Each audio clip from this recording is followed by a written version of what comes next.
उसके बाद students next point, पांचवा पॉइंट हम देखते हैं कि उकेरे हुए लेखों के लिए उपयोग में लाया गया पत्थर और धातुओं के स्वरूप के बारे में भी जानकारी जो है वो होनी आवश्यक है। जैसे अभी हमने देखा कि लिखित साधनों के रूप में ताम्रपट का भी समावेश होता है। पुराने ज़माने में देखो राजा महाराजा जो है अलग अलग धातुओं पर लिखते थे, पत्थरों पर लिखते थे, तो वो धातु और पत्थर कौन के इसके बारे में जो है जानकारी जो है वो उस व्यक्ति को होनी चाहिए, जो वहाँ पर कार्यरत है उस व्यक्ति को ये जानकारी जो है वो अवश्य होनी चाहिए।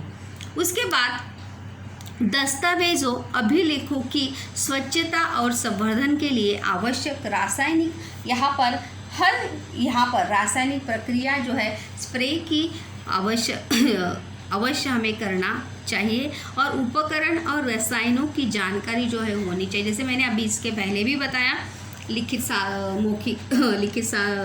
समावेश में कि उस व्यक्ति को रासायनिक केमिकलों के बारे में जानकारी होनी चाहिए कि किसका रिएक्शन या साइड इफ़ेक्ट जो है किसी भी दस्तावेज पर होना नहीं चाहिए, और ऐसे ही रासायनिक प्रक्रियाओं का अवलंबन या उपयोग जो है वहाँ पर अभिलेखागार में किया जा सकता है कि उसका रिएक्शन ना हो, इसका साइड इफ़ेक्ट्स ना हो। अगर साइड इफ़ेक्ट्स होता है किसी केमिकल का तो उसकी वजह से क्या हो सकता है, दस्तावेज जो है खराब हो सकते हैं।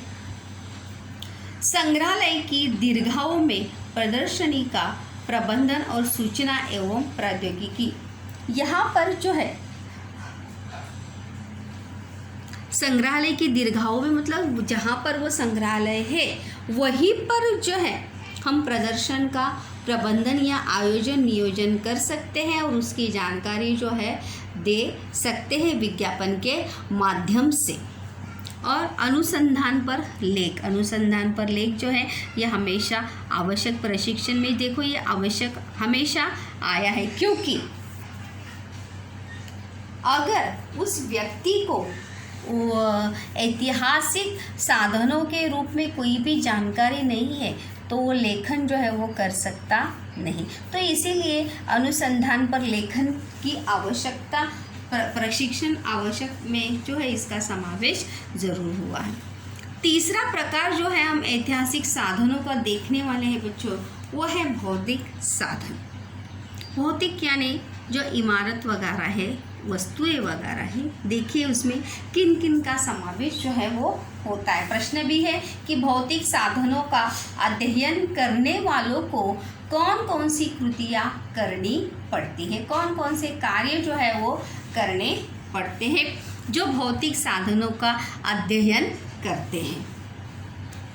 प्राचीन वस्तुओं का संग्रहण यानी संकलन, कालखंड और प्रकारों के अनुसार वर्गीकरण करना और सूची बनाना, मतलब कौन से कालखंड में वो वस्तु जो है वो पाई गई है और उसी के अनुसार जो है उसका क्लासिफिकेशन, वर्गीकरण कर उसकी क्या बनाई जाती है, उसकी लिस्ट या सूची बनाई जाती है। मतलब जैसे पेशवा काल में ये प्राचीन वस्तुएं थी, शिवाजी महाराज के समय में ये वस्तुएं थी, अकबर के समय में ये वस्तुएं है, जब मुग़ल साम्राज्य था तब ये वस्तुएं थी, जब अंग्रेज़ों का राज्य था। तो इस प्रकार से कालखंड और प्रकारों के अनुसार जो है उसका क्लासिफिकेशन, वर्गीकरण करने को आना चाहिए और साथ ही साथ उसकी लिस्ट भी बनानी चाहिए।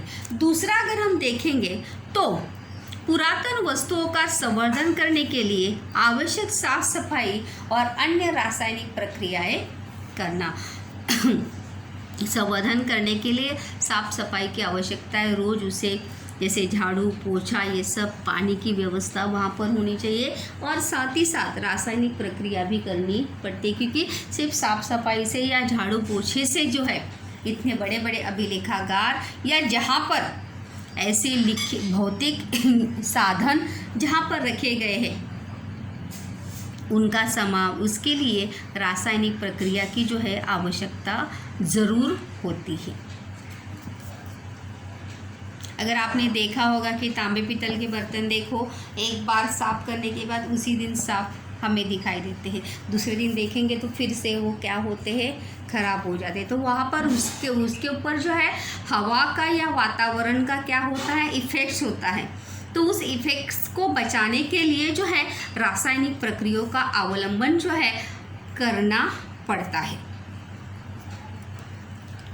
चुनिंदा पुरातन वस्तुओं अथवा उनकी प्रतिकृतियों की प्रदर्शनी आयोजित करना। कभी कभी ऐसा भी होता है कि कुछ चुनिंदा जो खास वस्तुएं हैं उनकी प्रतिकृतियों का आयोजन प्रदर्शन लगाया जाता है, या उन्हीं का प्रदर्शन जो है लोगों को देखने के लिए उसका आयोजन किया जाता है।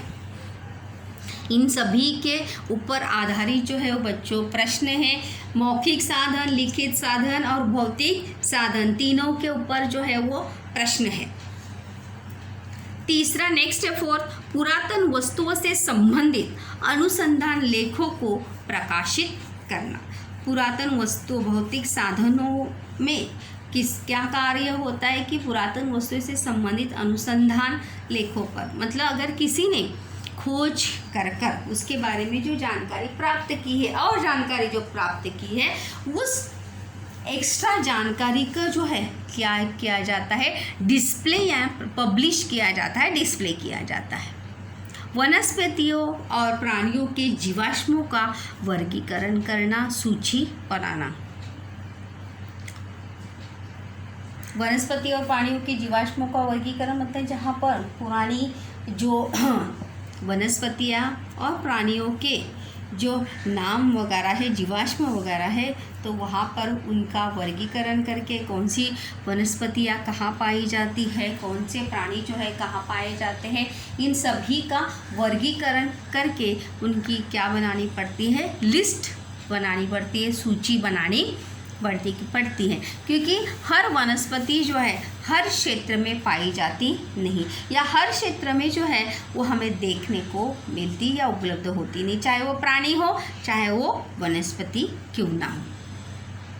चुनिंदा जीवाश्मों अथवा उनकी प्रतिकृतियों की प्रदर्शनी का आयोजन करना, और उसी प्रकार से उन चुनिंदा जो विशेष है ऐसी वनस्पतियों जीवाश्मों का अथवा उनकी प्रतिकृति यानी ऐसी ही डुप्लीकेट्स, उसका रियल इमेज ना प्रदर्शित करते हुए उसकी प्रतिकृति का क्या किया जाता है, प्रदर्शन का आयोजन जो है वो किया जाता है।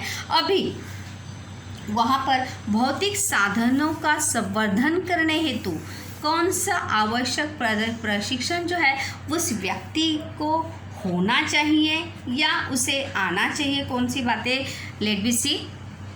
पुरातत्वीय अध्ययन प्रणाली, सिद्धांत और प्राचीन संस्कृति का परिचय जो है होना चाहिए। पुरातत्वीय अध्ययन प्रणाली, पुरातत्वीय मतलब पुरातत्व एक विभाग होता है जो है मतलब ज़मीन से उकेरे हुए बहुत सारी वस्तुओं का संग्रह या संकलन करके रखता है, तो उसके बारे में जो है जानकारी होनी चाहिए। सिद्धांत यानी उसकी प्रक्रिया, नियम, और साथ ही साथ प्राचीन संस्कृति का परिचय भी उस व्यक्ति को होना चाहिए। यहाँ पर वो प्रश्न है, संकल्पना चित्र पूर्ण करा के लिए भी ये प्रश्न आ सकता है कि भौतिक साधनों में कौन कौन सा समावेश जो है होता है।